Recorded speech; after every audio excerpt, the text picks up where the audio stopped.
บายดีมื้อนี้ข้าพเจ้าจะพาท่านผู้ชมเดินทางไปยังเมืองเมืองแขวงบ่อแก้วโดยใช้เส้นทาง R3 ออกจากเมืองห้วยทรายมุ่งหน้าตามลำแม่น้ำของซึ่งจะผ่านสถานที่ท่องเที่ยวสำคัญได้แก่ผาพระวัดดอยแดง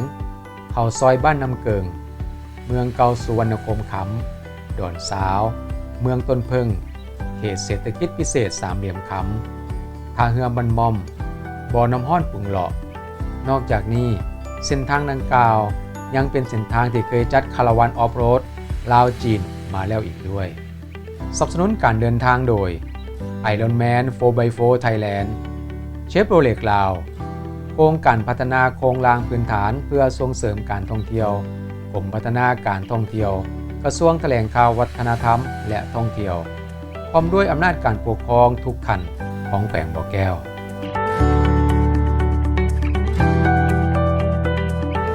จุดที่เฮาสิแวะมิตรนั่นก็คือผาผะเนาะซึ่งห่างจากตัวเมืองห้วยทรายนี่ประมาณ14หลักอยู่แคมป์ทางเพิ่นว่าจังซั่นเนาะนั่นแหละลักษณะทั่วไปเฮาก็ยังบ่ฮู้รอบเบิ่งเพราะว่าการเดินทางมื้อนี้ก็เป็นการเดินทางครั้งที่มิตรของทีมงานเฮาที่จะเดินทางไปสู่เมืองตามเส้นทางหมายเลข3ออกจากเมืองห้วยทรายไปยังสามเหลี่ยมคำแล้วก็ออกไปสู่เมืองก็ข้อมูลคร่าวๆที่เขาพูดมาก็คือว่าเส้นทางที่ดีประมาณ70ลักหลังจาก70ลักไปแล้วว่าทางดีเบิด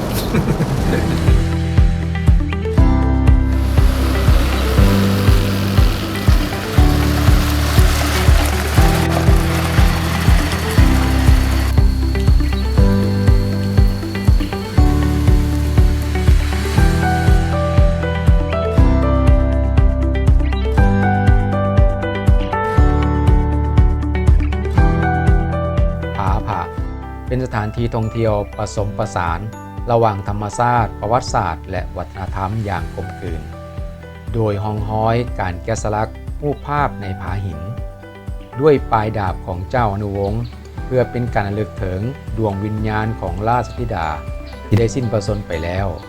และได้ฝังเครื่องของมีค่าจำนวนหนึ่งไว้บริเวณโงนหินกลางแม่น้ำของแล้วได้เขียนตำราจารึกไว้ว่าไปเพียงตามาเพียงปีน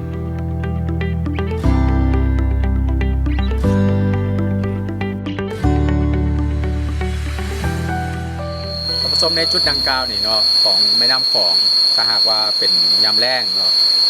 ก็จะมีแกงหินค่อนข้างจะหลายและเรือใหญ่นี่ก็สิพันไปได้ก็ลำบากแต่หากว่าเป็นยามฝนคือตอนเข้ามานี่ก็สามารถที่จะผ่านได้สบายเพราะว่าน้ำก็จะท่วมแกงหินต่างๆเพราะฉะนั้นการเดินเรือในยามแล้งนี่ค่อนข้างจะลำบากหลายในจุดนี้เนาะประกอบกับว่าณปัจจุบันก็จะมีการขนถ่ายสินค้ามาจากสป.จีนหรือมาจากเมียนมามาจากไทยจำเรียงคำเกษตรพันธุ์จุดนี้ท่านผู้ชมก็ไม่ก็ตามก็ถือว่าเป็นจุดในการท่องเที่ยวสำคัญอีกจุดหนึ่งของแขวงบ่อแก้วนั่นเอง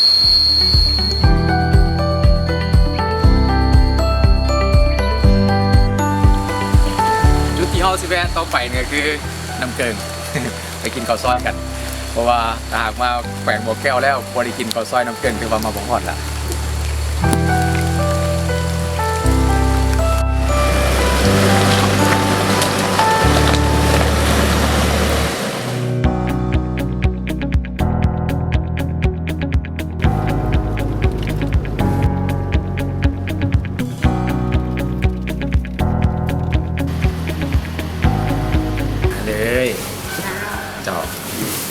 เอารบกวนมาทั้งนี้วันนี้ถามก่อนข้าวซอยนี่เอาเครื่องปรุงซะตัวนี้นี่เฮ็ดมาจากยังไงเจ้าเฉพาะสินปะนะเอาหนาก่อนเอาหนาแมนเห็ดเอาสินหมูเห็ดเอาสิ้นหมูใส่กับอย่างไงเจ้าสินหมูใส่กับจะมีเครื่องของมันจะเป็นเส้นตุ๋นทับทิมเจ้าจะมีหอมแล้วก็จะมีตัวเนาแล้วก็มีนี่น้ำตาลเกลือเป็นหัวใส่บ่ใส่เพชรแม่เจ้าหัวใส่กันแล้วก็บดมุมๆนี่อันนี้ต้มเอาไปต้มอีกแม่ต้องไปต้มอีกเจ้าอันนั้นคือหนาของข้าวซอยเอาเสร็จข้าวซอยไปเสร็จข้าวซอยคือเขาจะเอาข้าวเพชรข้าวเจ้าและข้าวเหนียวเจ้าข ข้าวเจ้านี่ต้องซุกก่อนบ่แล้วข้าวเจ้าสด จ่าวคือเขากินนี่แหละแบบ เจ้า ต้องกินนี่แล้วไปเซเราก็จะมาหมอเราจะมาหนึ่ง เป็นหมอแล้วเป็นหนึ่งอ่า จะหนึ่งเป็นแผน เจ้า แผนเราจะเอามาตัดเป็นแบบเฮ็ดเอง เส้นมัน เขาเองบ่แม่นแปลง อ๋อเส้นเนี่ยเขาก็เฮ็ดเองอีก เขาจะเอาเข้มมาส่งแต่เป็นไทยบ้านนี้เฮ็ด จุดพิเศษของข้าวซอยเฮาที่แซ่บเนี่ยคิดว่ามาจากไส หนามัน หน้ามัน จะหนาทั้งเส้นเพราะว่าเส้นเฮาบ่คือเพิ่นจะหนึ่งเองบ่ได้บีบแปลง นะฮะ เส้นหนึ่งเองมักเผ็ดใส่มักเผ็ดอีก หนาว นี่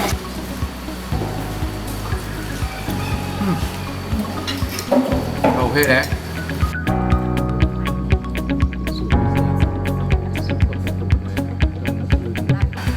ถือว่าเป็นว่าอาหารประจำแขวงบ่อแก้วเนาะถ้าหากว่าอาหารแบบทานเดินทางมาบ่อแก้ว แล้วก็อยากมาฮอดอยากมาถึงบ่อแก้วก็ต้องมาสิข้าว ซอยน้ำเกลือ ข้าวซอยน้ำเกลือ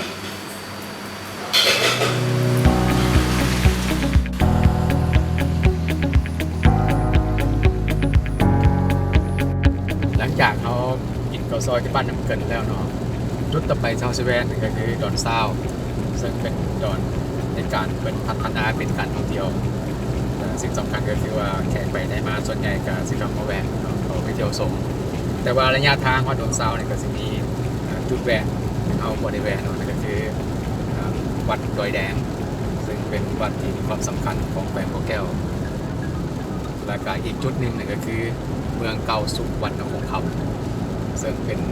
ที่มาของเมืองสุวรรณคงคำในปัจจุบันนี้สิ่งสำคัญคือในการต่อหน้าท่านเจ้าแขวงบอกว่าจะมีการพัฒนาเป็นแหล่งท่องเที่ยวจุดใหม่ของแขวงบ่อแก้วนี้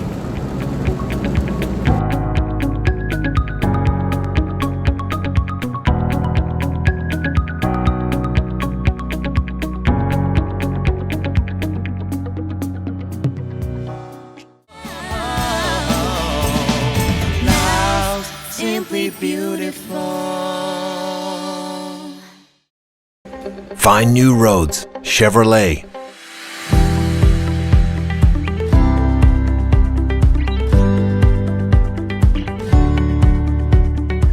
เมืองเก่าสุวรรณคงคำตั้งอยู่บ้านดอนธาตุเมืองต้นเพิง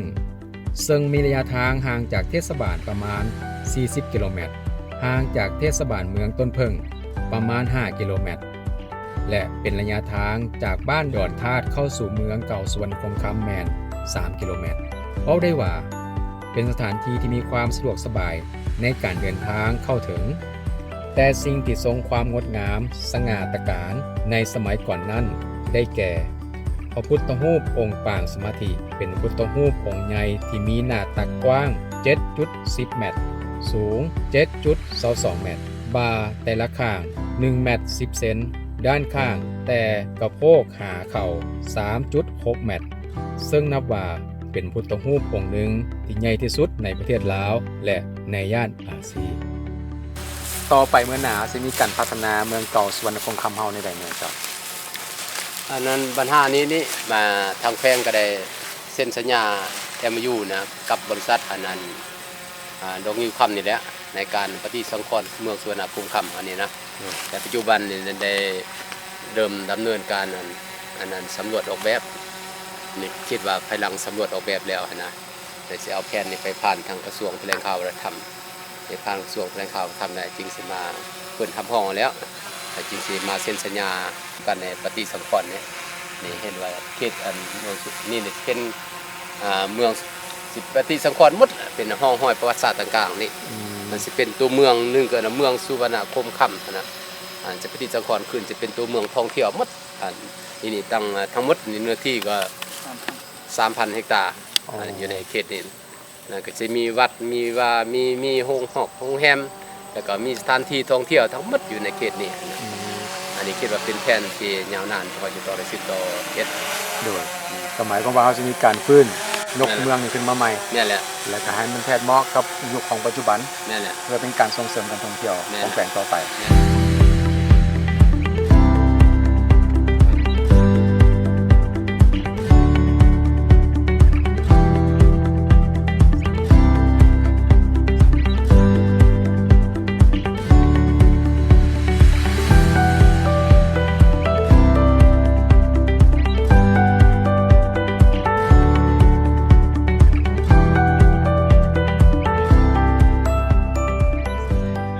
จุดต่อไปที่ข้าพเจ้าจะพาท่านผู้ชมแวะนั่นก็คือ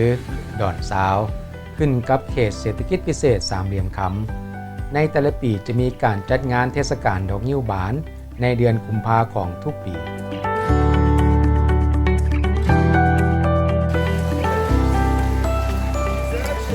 อันนี้ซาดอนซาวเด้อบ่แม่นซาพันปี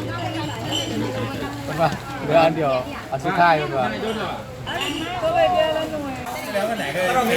ไปปลูกอยู่เงื่อนไฟ มันเป็นสูตรอ้าวไปกินยงๆออกซะก่อนน่า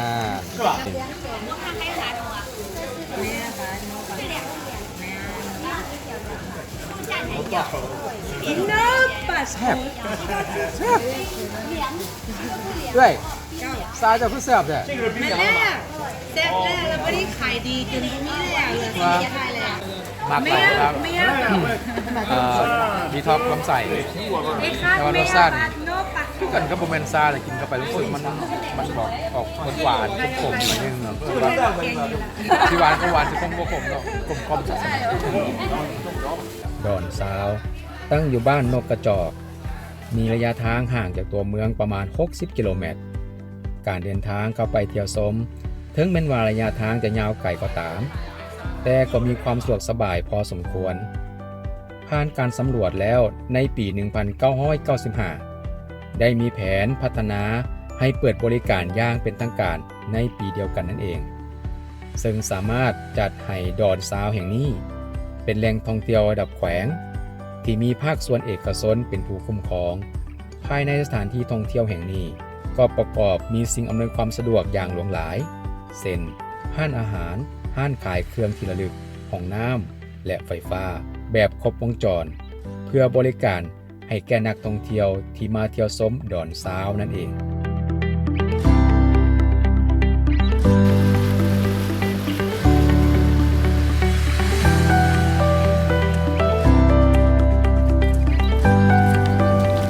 จุดที่ข้าพเจ้ายืนอยู่นี่คือด่านสากลเนาะสามเหลี่ยมคำซึ่งเป็นด่านสากลแห่งที่2ของแขวงบ่อแก้วกำขวามือของข้าพเจ้านั่นคือเมือง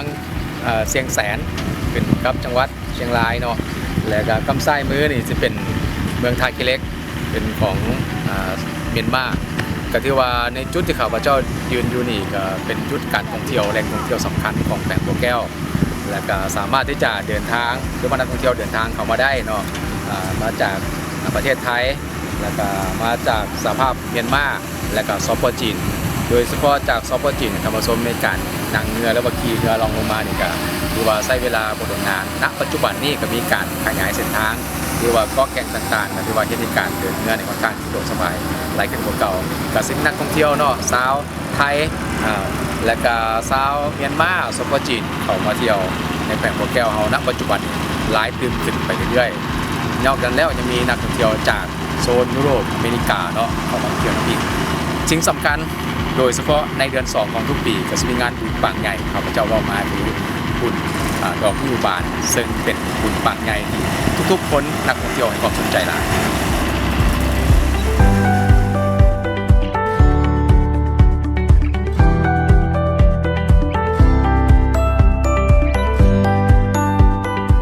ท่านผู้ชมเขตเศรษฐกิจพิเศษสามเหลี่ยมคำก็ถือว่าเป็นจุดในการท่องเที่ยวที่สำคัญอีกจุดหนึ่งของแขวงบ่อแก้ว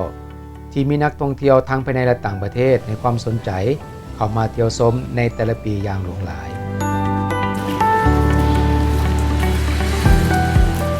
เขาเสียเห็นว่าเป็นเอกลักษณ์ของประเทศจีนเนาะมาอยู่ในนี่ก็ถือว่าเป็นการท่องเที่ยวประเทศจีนอีกอย่างหนึ่งเพราะว่าในของเขตนี้เรือนซานบ้านซองต่างๆแล้วก็วัดวาอารามก็มีครบออกแบบของทางจีนเลย งามแต่ว่ามีการพัฒนาแล้วก็โฆษณาเนาะประชาสัมพันธ์ที่ดีข้าพเจ้าซึ่งมันว่าจุดแห่งนี้เนาะก็ต้องไปจีนก็ได้มามุมนี้ก็ถือว่าฮอดประเทศจีนแล้ว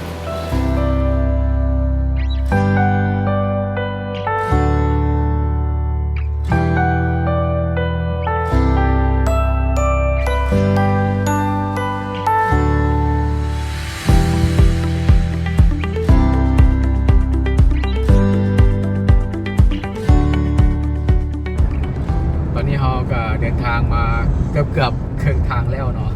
เพราะว่า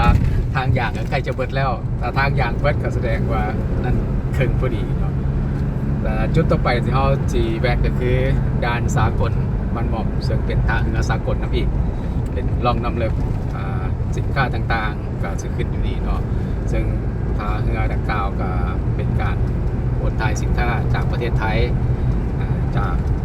สภาพเมียนมาสปปจีนในการคนไทยสินค้าเข้าสู่ประเทศลาวเฮาก็สิเข้าได้หลายทางความมิตรภาพลาวไทยที่4เชื่อมต่อกับถนน A3 ออกไปยังสปปจีนก็ได้เนาะหรือว่าสิมาด้านสากลบ้านมอมก็ได้เส้นตรงข้ามกับสภาพเมียนมาก็คือเมืองทากิเล็กเองเราต้องไปเบิ่งกัน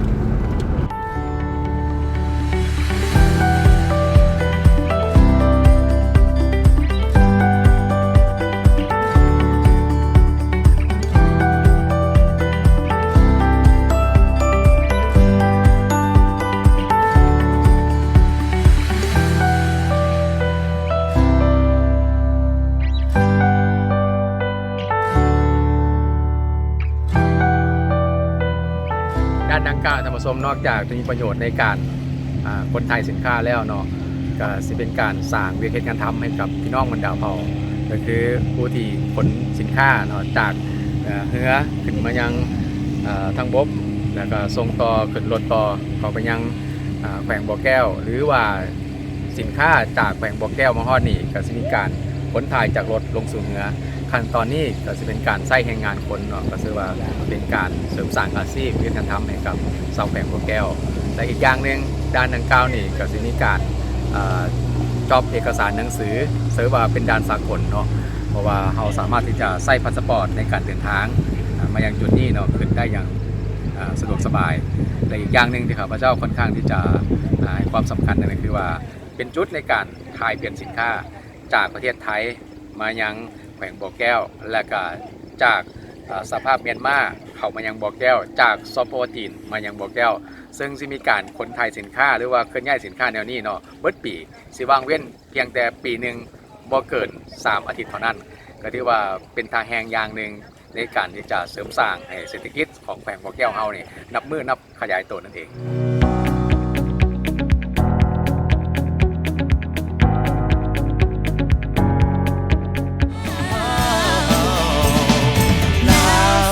Simply beautiful.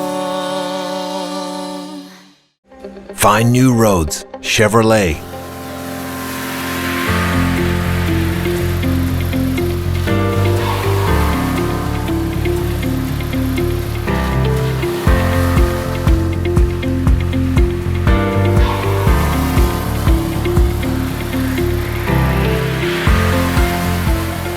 ตอนนี้เราเดินทางมาได้92 ลัก ทางอย่างเบิดท่านผู้ชมเลยทางแดง กำไส้มือของพระเจ้านั่นคือสภาพเมียนมาเนาะในของเขตของเมืองทาคิเล็กก็ถือว่าเป็นอีกจุดหนึ่งที่หลายคนนี่เดินทางไปยังเมืองนอดใส่เส้นทางเก็บของไปนี่ก็สิ่งนี้เห็นธรรมชาติอันสวยงาม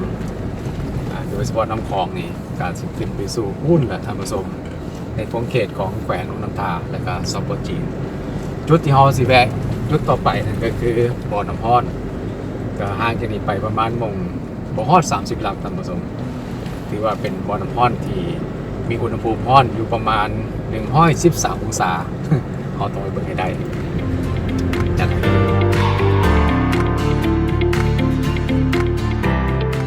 บ่อน้ำพรปรุงหล่อเมืองแขวงบ่อแก้วดังกล่าวนี้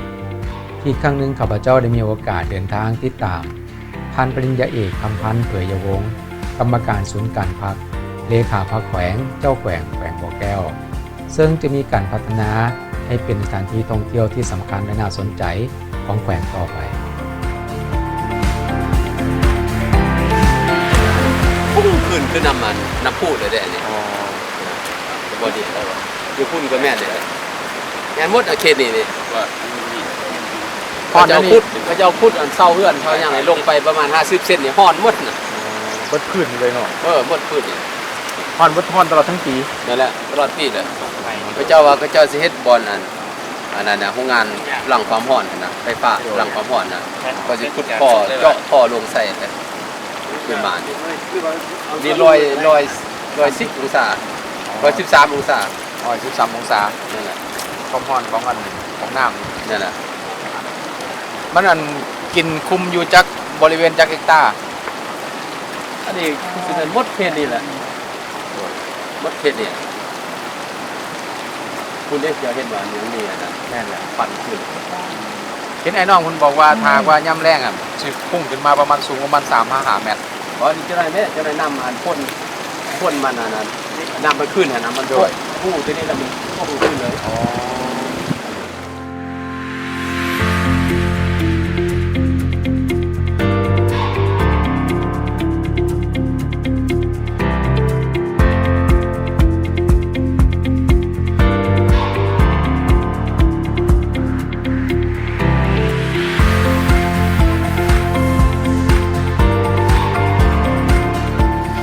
จากนี้ไปเมืองนี่ไปได้บ่ ได้ไม่ทราบว่าเขามา อ๋อมื้อเช้านี่ก็มา นั่นแหละ อ๋อไกลไปไหนจากนี้ไปจักลัก ประมาณ30 40นี่แหละ ประมาณ40 ลัก นั่นแหละ มื้อเช้านี่เขาเจ้าก็มาว่ะ นั่นแหละพนักงานก็มาที่เขาคนนี้ เขาเจ้าเอารถยังมา วิโก้เขาก็เจียว อ๋อ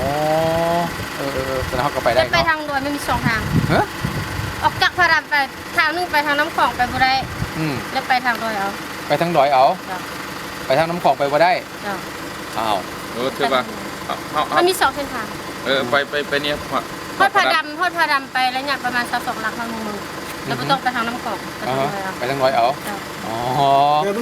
เจ้าเอาขอบใจด้วยฮะเนี่ย จ้า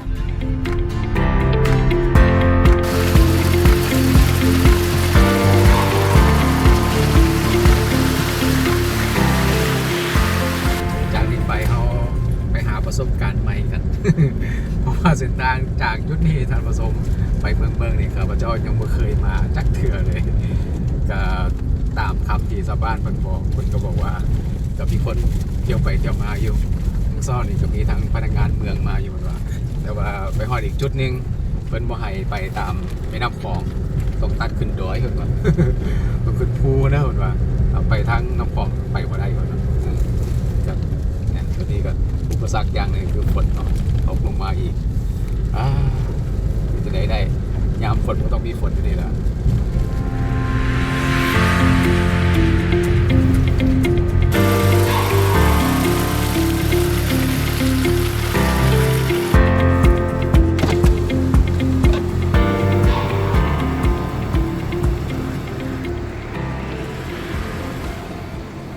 สบายดี ไปยังไง ก็ไปบ้าน มาบ้านหวะ ไปแซ่นี่ จะไปเมืองอีกไกลป่ะ ไปเมืองนี่ประมาณ50ไปก็ เอาสิไปลักวะมันสิบ่คำก่อนบ่นี่ คำแล้วไม่ฮอด พอนบนคำเลย ทางมันเป็นถึงสี่ตลอดเลยวะ แม่น่ะ มีมองยากมองง่ายวะ โอ้ยยางรุ่นนี้ก็มีก็ อยากเรื่องนี้ก็มี เออ โอ้เอาสันอาขอบใจเด้ออยากลื่นหนีก็มี แสดงว่ายากกลัวหนีก็มีคนว่า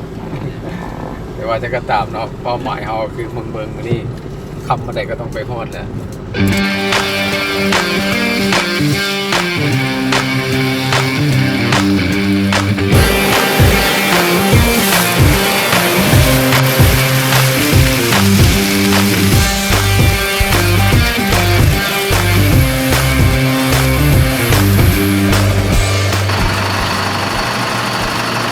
นอนบ้านพาดำก็ใกล้กับบ้านนี่นะ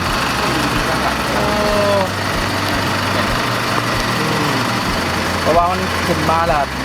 เขาสีซับไลน์เขาซับไลน์อะปั๊บขอลองเขาบอกว่าอย่างเขามันเป็นอย่างออโตเดนนะมันเป็นอย่างปัดเราผมป้อนถนนจะมีอย่างเดียวตัวนี้เนาะมันสิบินก็คือสิบินพอได้แหละก็คือต้องถอยคอยถอยไปเรื่อยก่อนยับขาลายไป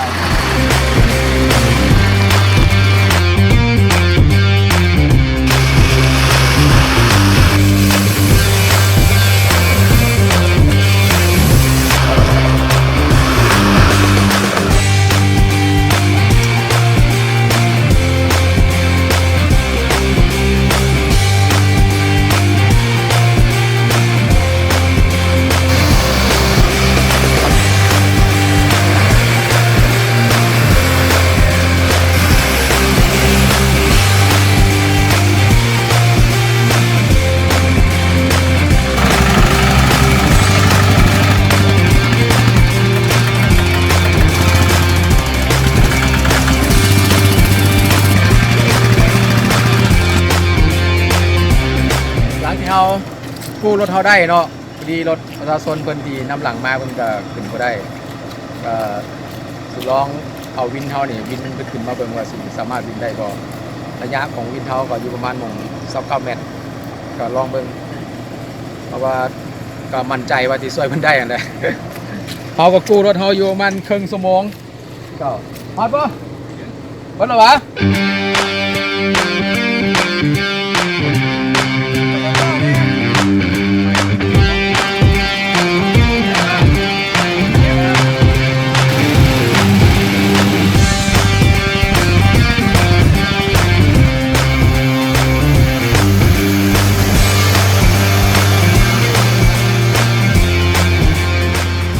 สุดท้ายก็บ่ฮอดจุดหมายปลายทางเนาะเพราะว่าเฮาบ่ฮอดบ้านจำแจ้งก็รู้สึกว่าฝนก็ตกลงมาแล้วบ้านทางก็มืนหลายพร้อมเดียวก็ว่าค่อนข้างจะค่อยค่ำแล้วปลอดภัยที่สุดก็คือนอน นอนอยู่บ้านจำแจ้งก็ต้องเบิ่งอีกต่อไปว่ามื้ออื่นนี่ถ้าฝนตกมาแนวนี้เฮาก็คือสิเดินทางต่อบ่ได้เนาะแต่หากว่ามื้ออื่นฝนบ่ตกหรือว่ามื้อแลงนี่ฝนบ่ตกมื้อเช้าเฮาก็สามารถเดินทางต่อไปได้อุปสรรคต้องแก้ไขต่อไป